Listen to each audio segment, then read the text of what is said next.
أعوذ بالله من الشيطان الرجيم بسم الله الرحمن الرحيم رب اشرح لي صدري ويسر لي أمري واحلل عقدة من لساني يفقهوا قولي اللهم أرنا الحق حقا وارزقنا اتباعه وأرنا الباطل باطلا وارزقنا اجتنابه يا رب العالمين.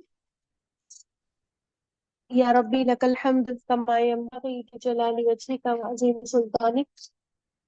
رب إني لما أنزلت إلي من خير فقير. رب إني لما أنزلت إلي من خير فقير. رب إني لما أنزلت إلي من خير فقير آمین یا رب العالمین. جی تو الحمدللہ ہم حضرت عمر رضی اللہ تعالیٰ عنہ کو پڑھ رہے تھے، اور حضرت عمر کے چیپٹر میں ہم جنگ قادسیہ پڑھ رہے تھے، جو کہ اسلام کی ایک بہت ہی بڑی، جس کو کہیں، اور بہت ہی بہترین جنگ جو رہی ہے. ٹھیک ہے.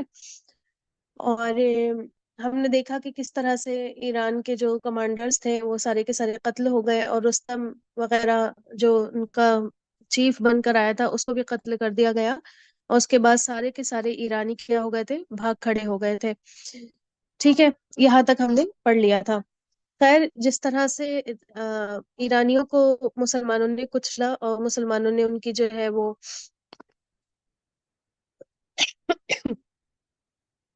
ان کو شکست دی، اس کو دیکھتے ہوئے آپ دیکھیں کہ ایسا تو نہیں ہے کہ مسلمانوں کا کوئی نقصان نہیں ہوا ہوگا، مسلمانوں کا بھی بہت بھاری نقصان ہوا.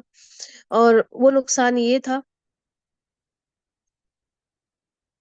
کہ لگ بھگ 8500 مسلمان شہید ہو چکے تھے. ٹھیک ہے. 8500 مسلمان شہید ہوئے. اور آپ دیکھیں جس طرح سے اس جنگ میں مسلمان اتنے زیادہ تعداد میں شہید ہوئے ہیں، اس سے پہلے کسی بھی جنگ میں اتنی بڑی شہادت نہیں ہوئی تھی. اور آپ دیکھیں کہ تقریباً 30,000 کے قریب ایرانی جو ہے میدان جنگ میں مارے گئے تھے، اور اتنے ہی یعنی کہ 30,000 کے قریب ہی لوگ جو ہے دریا میں ڈوب کر مر گئے تھے، یا ایک دوسرے کا پیچھا کرنے کے جو چکر میں اور ایک دوسرے سے بچنے کے چکر میں جو ہے مجاہدین کے ہاتھوں قتل ہو گئے تھے. تو سمجھ لیجیے 60,000 مشرک یعنی کہ ایرانی، اور 8,500 جو ہے مسلمان اس جنگ میں شہید ہوئے تھے. مردوں کے ساتھ ساتھ یہ وہ جنگ تھی جس میں عورتوں نے بھی ایک بہت بڑا رول نبھایا تھا. ٹھیک ہے. اور عورتوں نے پورا ایک اپنا رول پلے کیا. مسلمان زخمیوں کو پانی پلاتی تھی، ان کی مرہم پٹی کرتی تھی، ایون قبریں بھی کھود کھود کر انہوں نے شہیدوں کو دفن کیا، اور دشمن کے زخمیوں کو اپنے ڈنڈوں سے آخری اور مہلک ضرب لگا دی تھی. یعنی کہ جو دشمن کے زخمی پڑے ہوتے تھے میدان میں، تو ظاہر ہے اگر وہ اٹھ گئے تو کسی نہ کسی کو مار دیتے، تو وہ جو زخمی حالت میں پڑے ہوتے تھے اور دکھتا تھا کہ یہ ابھی زندہ ہے، تو ان کو کیا کرتی تھی، بہت زور سے مار دیتی تھی تاکہ وہ اور مر جائے. ٹھیک ہے. پھر اسی طرح آپ دیکھیں کہ مسلمانوں کے جو بچے تھے وہ بھی اس جنگ میں شریک ہوئے تھے، اور اس کام میں جو ہے اپنی گھر کی جو ان کی ممی تھی یا پھر بہن ہوگی یا کوئی بھی رشتہ ہوگا ان کا ان عورتوں سے، وہ بھی ان کی مدد کر رہے تھے. اس طرح ہم دیکھیں کہ یہ عورتیں وہ تھیں زیادہ تر جو خانہ بدوش قبیلے سے تعلق رکھتی تھیں. یعنی کہ وہی عورتیں نا جو آپ نے دیکھا ہے کہ بدو ہوتے ہیں لوگ، ہے نا، جن کو بنجارے کہتے ہیں. تو وہ کیا ہوتے ہیں، وہ ان کا کوئی ایک بسیرا نہیں ہوتا، ان کا اپنا کوئی گھر نہیں ہوتا ہے نا، تو وہ ادھر سے ادھر ہی ٹہلتے رہتے ہیں. ان کے مرد آئے تھے تو ظاہر ہے ان کی عورتیں بھی ساتھی تھی. اور یہی وہ جنگ ہے جس میں مسلمانوں نے ایک محبت کا، اور بہترین، جیسے کہ ایک اللہ کے بندے کو دوسرے اللہ کے بندے سے محبت ہونی چاہیے، ایک مسلمان کو دوسرے مسلمان سے محبت ہونی چاہیے، ایک بھائی کو، ایک دینی بھائی کو جس طرح سے دوسرے دینی بھائی سے محبت ہونی چاہیے، اسی طرح کا سمجھ لیجیے کردار مسلمانوں نے ادا کیا تھا. اور بہت مشہور واقعہ ہے، شاید آپ لوگوں کو پتہ ہی ہوگا، کہ ایک شہید جو ہے وہ پیاس سے تڑپ رہے تھے، انہوں نے پانی مانگا. اب سوچیں کہ انٹینس سچویشن، بالکل وہ حد جہاں پر انسان مرنے کو تیار ہے نا، اور اللہ کو پیارا ہونے والا ہے. اس وقت تو انسان کو کچھ نظر بھی نہیں آ رہا ہوتا ہے نا، یا تو پھر اپنا آپ ہی نظر آ رہا ہوتا ہے کہ ہم اپنی جان بچا لیں. اس سچویشن میں بھی جو اسلام ایک مومن کو سکھاتا ہے کہ تم جب بات ہے.